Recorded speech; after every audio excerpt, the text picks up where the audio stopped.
Hello everyone, I'm Michael from the Bantamweights, and in today's video I'm going to be giving you my top 10 British heavyweights right now. So let's kick it off. At number 10, I'm going for Nathan Gorman. This is no disrespect to Nathan Gorman. Oh, sorry, I put him at 9. Number 10. This is no disrespect to Nathan Gorman.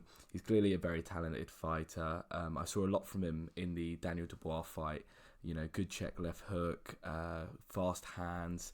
But obviously he did lose that fight, and I can't see him at this moment beating any of the fighters on this list right now. But he is very young. Again, he's one of the youngest on the list, and I'm sure in years to come he's going to rise up these rankings. So, and I hope to see that. Now on to number 9. I've gone with the big man, Pricey. I'm actually quite a big fan of David Price. I know he gets a lot of stick. Everyone calls him Glass Jaw, and I know he has got a glass chin or whatever you want to say. But I think he's an entertaining fighter. I always tune into his fights because he's either gonna get knocked out or most likely knock his opponent out. So I think he's a class fighter, and but he's still gonna be quite low in the list, and I've put him at number 9. I think the only fighter he could probably be on this list right now is Nathan Gorman, and I don't think it'll be long before Nathan Gorman could probably get the win against him as well. But so that brings us on to number 8, and also brings us on to the fight coming up this weekend, and that is Dave Allen's going at number 8. So we know David Price and Dave Allen are fighting this weekend, and as you can see, I put Dave Allen above Price, and I'm saying that because I think he will beat Price on the weekend, and I am probably predicting an early stoppage, probably round 5, and maybe a body shot knockout similar to the one against Lucas Brown. I'm a big fan of Dave Allen at the moment. The Doncaster De La Hoya. He's got a huge following, huge backing. He's funny in and outside the ring, and we love that as fight fans. A real personality. But he's also backing it up in the ring. He seems to be taking boxing a lot more seriously now, coming into fights a lot more in shape, and he's got that good win against Lucas Brown. So hopefully more and better things to come from Dave Allen. And who knows, with this crazy fight game at the moment, they could, the AJ fight could be round the corner, as he keeps joking about. But yeah, hopefully he keeps on winning. But this brings us on to number 7, and I have got I'm going to go with Daniel Dubois, Triple D, Dynamite Daniel Dubois. I'm sorry, but that is a shite nickname. He's got to work on that. I'm not a big fan of Dynamite Daniel Dubois. But anyway, Triple D. May not be a fan of his nickname, but I am a fan of him. I think he was really impressive in the Gorman fight, and actually proved a lot to all us fight fans. He showed that he's more than just this power puncher that he's been made out to be, but actually is a very technically sound boxer. He's got a great jab, which we saw against Gorman, and was able to keep the distance really well and really nullified Nathan Gorman's jab. Gorman just couldn't get his jab going, and then eventually when the time came, he used his power and got the knockout. And I think it was the 5th. It was actually a lovely knockout. If you watch, it's a double jab right hand over the top, and completely flattens Gorman. But really good fighter, and I'm looking forward to see some of his upcoming fights and where he's going to go as a fighter. Now, number 6, I've actually gone for a bit of a weird one, a bit of a weird fighter in general, but Huey Fury. Again, similar to some of the other fighters on this list, he does get a bit of stick, because at the moment he is fighting some absolute nobodies on like something like Channel 5 or something. That is pretty depressing to be fighting on Channel 5. But he is a good boxer. We know he has got some ability. Mainly looking at his the 2 main opponents he's got on his resume. Unfortunately, they are both losses, which sounds a bit worse. But that is Joseph Parker and Pulev. He did lose both those fights. But looking more at the Joseph Parker fight, because I didn't actually catch the Pulev fight, but I did watch the Parker one. And it was actually a very close fight. It was a boring fucking fight. It was very boring, but was actually a very close fight. And, hopefully now what he's doing is just building up his confidence. And soon we should see him against, the likes of these 7 to 10 kind of fighters, and really give us a clearer idea of the level he's at. Because I do think he is a good boxer. But just a little side note, how interesting would it be to see, maybe add Chisora and Joyce to this list here, but, a little British heavyweight tournament or something like that where we could find out, just below that top 4, top 5 British level, who's the best fighter out of these guys. Because unfortunately, with the way boxing is at the moment, we're probably not going to see a lot of these fights. Although we have got the Daniel Dubois Gorman fight, we did get to see that, and that was a real cracker. The B-Tech Joshua Fury, as a lot of people say, and that was a cracker. And we are getting to see David Price. So we are seeing a few of these fights, but there's just so many interesting styles and mix-ups that we could see between some of these fighters, which I'd personally love to see.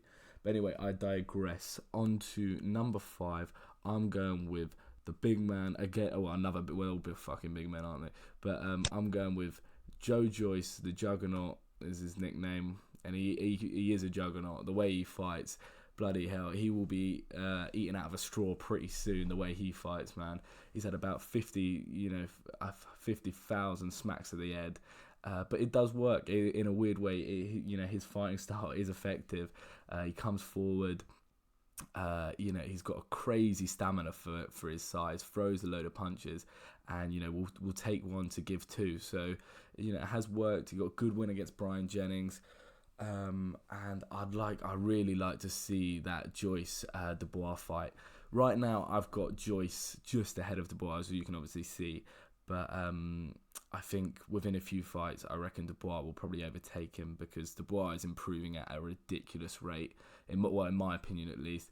And I feel like Joyce, although he is a good fighter, is kind of plateaued a little bit. He's 33, he's in his prime right now, and I'm not seeing dramatic improvements in each fight. But I think, hopefully they make that Dubois Joyce fight relatively soon, because I think that would be a real cracker. But for right now, I've got Joyce ahead. But that, as I'll keep saying, I think that will change fairly soon. Now, slipping into the top 4 spot, we're left with Chisora, AJ, Fury, and Whyte. And I think this is quite an easy one for number 4. I'm going with Del Boy, or as he likes to be called now, War Chisora, at that 4th spot. Chisora, like many of the heavyweights on here, I'm a huge fan of. Both, again, I'm going to keep saying this, in and outside of the ring. He's a real personality, and I love his fighting style. It's old school, brawling, and it is entertaining to watch. And if he's fit and if he's motivated, he'll give any one of these heavyweights, range 1 to 10, 1 to 9, as I say, any one of those heavyweights, a real handful on the night. He just keeps coming forward, dishing out blows, dishing out heavy hooks, and we saw that in the Whyte fight. Do you know what I mean? Whyte is a better boxer than Chisora, but he did not make that fight easy for Whyte. In both of them, for that matter. And he's got the Spilker fight coming up. I hope he gets through that fight, and because I'd really like to see the Chisora Parker fight. I think that would be a really good fight. Probably Parker just edging that one, but again, a really entertaining fight. Now left with the top 3. At number 3, I'm going for the Body Snatcher, the Can Man, the King of South London. He's got so many nicknames, millions of nicknames, and that is Dillian Whyte. Again, I'm a huge fan of Dillian Whyte. I think he's just so entertaining. He's got the Rivas fight coming up, which I think will be a difficult one for him. I've actually got a prediction video out on that, so if you want to hear what I think will happen in that fight, go and check that out. I'm not going to reveal it here, but I think that would be a really interesting fight. And I really like Dillian Whyte. I think he's probably the fastest improving heavyweight in the whole division, not just British heavyweight, but in the whole division. If you see in his last couple of fights how far he's coming along as a boxer, he's leaving that brawler mentality behind. He seems to really have matured using his boxing ability, and need I say any more about that left hook? Is becoming renowned within the boxing community. That Whyte left hook. He's put down so many now. Parker, Chisora, Lucas Brown, probably not as good of a name to say, but I think if that left hook lands on a AJ rematch. In an AJ rematch, should I say, that is putting AJ on the floor. And but nevertheless, I still think if AJ and Whyte fought 100 times, I'd say 70 times, I'd go with AJ winning that fight. And that's why I've got AJ at number 2. It was difficult, as many people find, choosing between AJ and Tyson Fury for number 1. I think that's, who most people would be battling for number 1. I'd be pretty shocked if it wasn't. But I've made my decision a little bit easier for myself by saying the Ruiz loss for AJ has not warranted him a number 1 spot. So therefore, I'm going for the Gypsy King, Tyson Fury at number 1. Again, another fan favourite. We've got loads of fan favourites. I forget how popular all these heavyweights are. There's so many personalities right now and so many talented heavyweight boxers. It's, lovely to be a British fight fan right now. But yeah, I've got Tyson Fury at number 1. I don't think many people would probably argue with that. He's, probably the best heavyweight, in terms of boxing ability, he is the best heavyweight. He is the best boxing heavyweight right now. And I think a fit Tyson Fury has the ability to beat all 9 of those opponents, not with ease, but I think with his height and with his boxing IQ and boxing ability, he would just be too much for most of these fighters. But anyway, I don't want to drag this on too long, but that is my top 10 British heavyweights. Please do not slate me too much in the comments or whatever. This is just my opinion. Unfortunately, most of these fighters haven't fought each other, as I always like to clear up. But please let me know what your top 10 is. I'm not so much interested in the top 3, because I think most people would have the same, maybe a different order. But really, it's around these kind of guys. The rankings of these guys I think is really interesting, and we need to see some of these fights, because I think for the British fight fans they'd be really enjoyable to watch. But anyway, thank you for listening. Please go follow me at British Boxing Beef, and thank you for listening. Goodbye.